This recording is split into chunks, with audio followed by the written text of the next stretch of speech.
Hi, I'm Michael Welch, President and Chief Executive Officer of Rocky Mountain High Brands. Welcome to our 22nd podcast. Today I'm in the studio alone, but I'm welcoming via Skype Joe Lazag, our SEC attorney. Hi, Joe. Hi, Michael. Thank you for joining us today. I appreciate you coming on the show. I've asked you to join us today, Joe, so that you can help explain to everyone a reverse split and the reasons a company like ours do reverse splits. Sure. So a reverse split is a reduction in the number of outstanding shares of, in this case, common stock by a ratio. In this case, shareholders will receive 1 share for every 20 shares that they currently hold. And the idea is to reduce the amount of outstanding shares in the company while leaving everybody's proportional ownership percentage unaffected. So the company's basic cap structure stays the same, but it simply has fewer shares outstanding. The immediate result of this is typically to raise the company's stock price, initially by the ratio. So it may start at times 20. Typically, you see stock trade down from the split ratio a little bit, but it will raise the company's stock price as well as decreasing the amount of outstanding shares. So in the situation that our company's in and other companies like ours, why do companies do this? Well, the immediate reason for us, and this is likely the most common one, is to meet a listing or a quotation standard. In this case, we're on the OTCQB tier of the OTC markets, and that has a minimum penny bid requirement. So the immediate goal here is to get well above a penny and continue to maintain the standard set for us in order to be on the OTCQB tier. But you see this at all levels. You see it, on the exchanges like NASDAQ, where people need to maintain the listing requirements there. So that's basically the immediate purpose of it.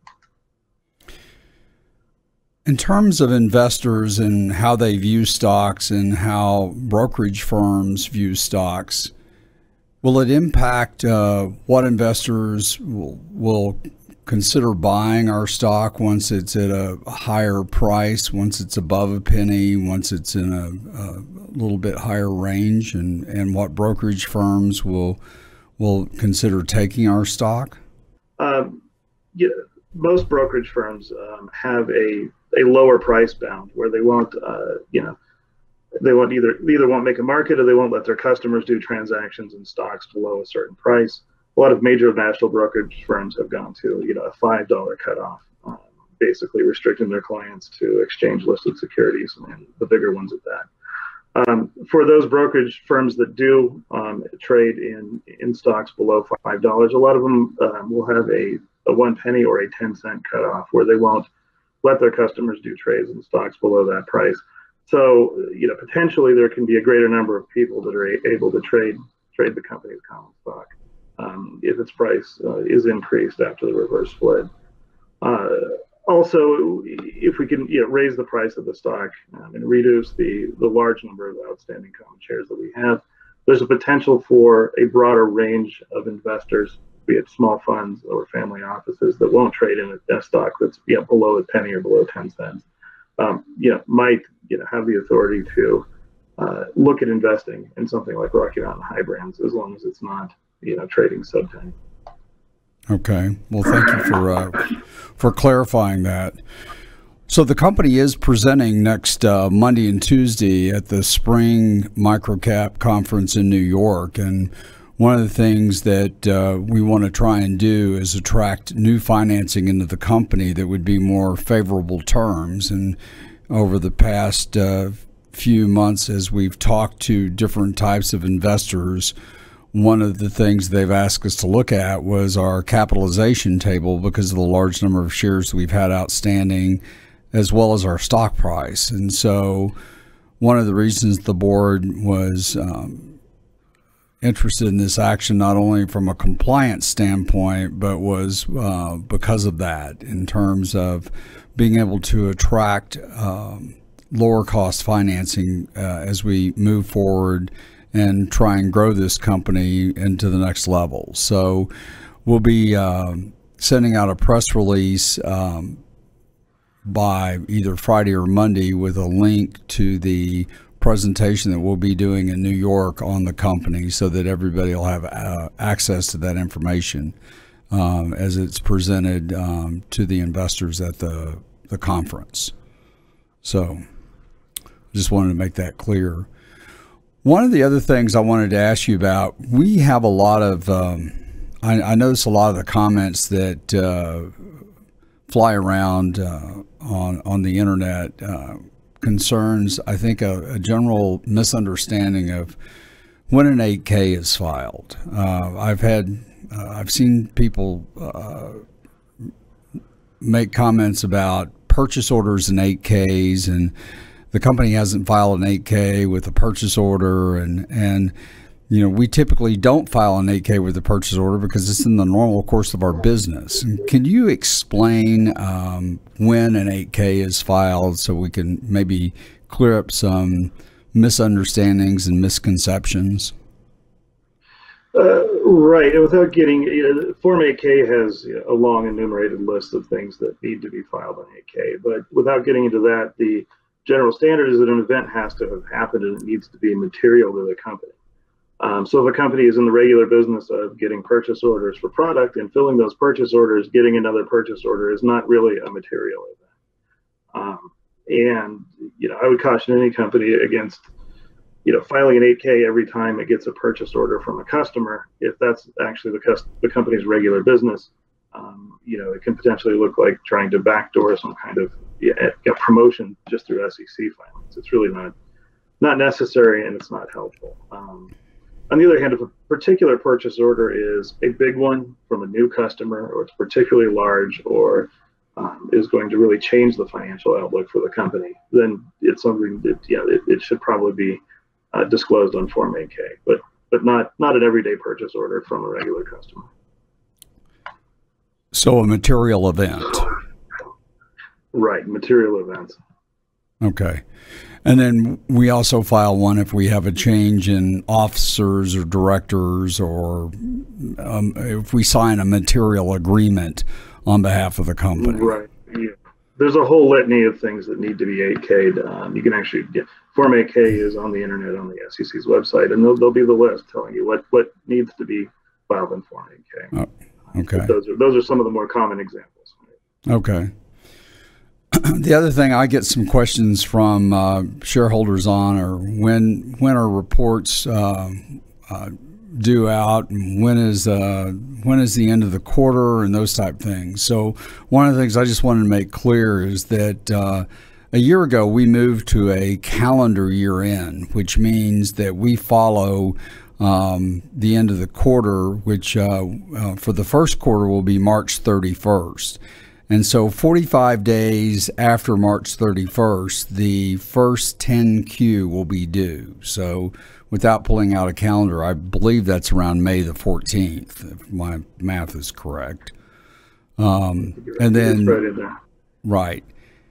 The second quarter ends on June the 30th. The third quarter ends on September the 30th. And the 10Qs will be due 45 days after the end of those quarters. The only time the company has additional time is at year end. And at year end, the company has 90 days because there's an annual audit that has to be completed by our independent CPA firm. And the 10K, which is the annual report the company has to do, is a lengthier form and requires more disclosure than the 10Qs that are done at the end of each quarter. So hopefully for those people that have asked those questions, that provides some level of further information or clarifies things. If not, hopefully we can provide further clarity to them. Excuse me. In terms of an operational update, we're doing a production run this week and next week. We plan to produce 48,000 cans of our hemp beverages, which are now infused with 20 milligrams of CBD. We've increased the amount of CBD in those beverages. we plan to produce 100,000 cans of Green Lotus under our private label group, and those come from 2 different purchase orders. Any of the inventory from those 2 different production runs that are scheduled at our co-packer right now that are shipped before the end of the quarter, which is this coming Sunday, will be recognized as revenue in the first quarter, and then whatever remains that's produced after the end of March will be recognized as revenue in the second quarter. The hemp CBD beverages we plan to ship to our New York distributor, and they'll be we plan those for distribution throughout the New York City area, which is pretty exciting to have our new 20 milligram hemp CBD beverages circulated throughout the New York City area with the population there. And we're making progress on meeting the packaging requirements for the national distributing company that we met with, and we plan to have the required samples to them soon. We anticipate executing an agreement with them shortly after that. For CBD Life, one of our shareholders uncovered a story in a Mexican publication. It never ceases to amaze me what our shareholders can come up with in terms of, I think some of them must be private investigators in their spare time, but one of them uncovered a story in a Mexican publication. Matt, if you can pull up that first story that we have about a young girl who had ingested THC and gummies, and one of the Mexican officials had basically said that it was going to impact all of the THC and CBD products in Mexico. And of course, in the story, if you go to the second page of that, Matt, I've highlighted the areas that talk about the products that were approved by COFEPRIS, and CBD Life was mentioned in there. So I sent an email to Alejandro Monteros, who we've actually had on this podcast before. If you'll go to the second document that I've sent you, Matt, I sent an email, and he responded to me actually this morning saying that this is an unfortunate event. He doesn't view it as a concern for their business, and it's unlikely it will affect CBD Life or any of their products. The gummies were loaded with THC, and he said they can assume they were acquired illegally. None of the products that CBD Life produces contain any THC and are deemed safe for human consumption. One of the things that's different about Mexico is that, unlike the U.S., the individual states must abide by all the federal laws and cannot supersede a federal law with a state law, which is a little bit different than the way our system of laws work in the U.S., as you know. So basically, CBD Life is taking steps in their packaging to make sure that they have safety measures on their packaging, even though their products do not contain THC. So they responded to me right away. The current plan is that they're still anticipating that COFEPRIS will issue the revised permits right after May the 1st, and once that's done, we'll schedule the production run of the first 2 million cans for them. One of the things that I also want to point out is that Univision has started a story on our agreement with CBD Life, and they interviewed the executives of CBD Life when they visited our office. I think if you'll pull up the first picture I sent you, when they were visiting us, I believe this was in either late January or February. And so they started the story, and they only have one piece that's missing to finish the story, and that is filming the production run. So as soon as they film the production run, they're going to run a story on the agreement that we have with CBD Life and the fact that CBD Life has the only permits for these beverages in Mexico at the current time. If you go to the second photograph was actually taken at our co-packer. And so myself, Oscar Herrera, and the Univision co-anchors. So anyway, so that's where we are with CBD Life.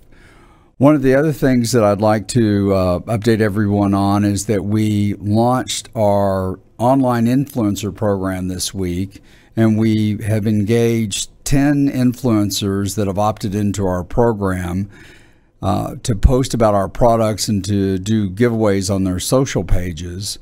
Our first influencer actually posted this morning, and he has over 14,000 followers on Instagram, and his hemp post immediately had over 300 likes within 2 hours. Our director of marketing told me that one of the agencies that represent several of the Dallas Cowboy players had contacted her today, ironically after this post went up, and she's got a call with him tomorrow. So it's interesting how you never know who this is going to reach.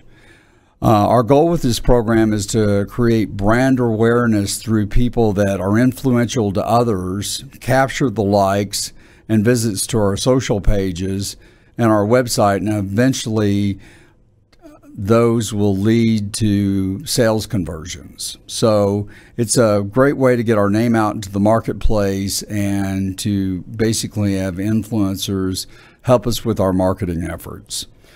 So that's sort of my brief update on what's going on with the company right now, and I wanted to just give you an update of where we are at the current moment, and things are definitely moving forward.